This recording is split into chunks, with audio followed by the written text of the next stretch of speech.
Patuloy po ang pagkilos palabas ng Philippine Area of Responsibility ang Typhoon Butchoy. Pero hindi pa man tuluyang nakakalabas ang bagyong Butchoy.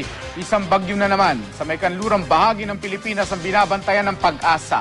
Ang nakikita nyo po sa pinakabagong satellite image mula sa Weather Central, ang tropical storm na may international name na Talim. Sakaling pumasok ito sa bansa, tatawagin itong Karina. Ayon sa Pag-asa, posibleng pumasok ito ng PAR sa Miyerkules.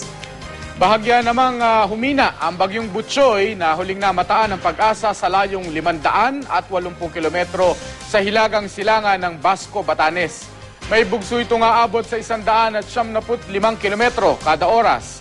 Gumagalaw naman ito sa pahilaga, hilagang silangan sa bilis na 24 na kilometro kada oras. Base sa typhoon track ng Weather Central, inaasahang wala na sa Philippine Area of Responsibility ang bagyong Butchoy bukas ng umaga.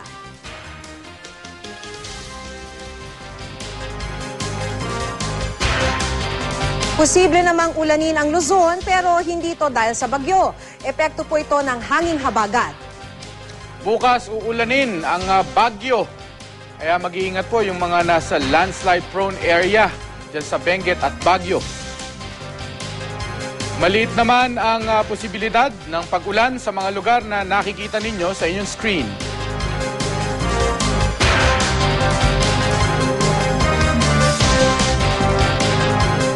Para naman sa mga taga Mindanao, lalo na po sa Davao, maghanda na rin para sa mga pag-ulan bukas.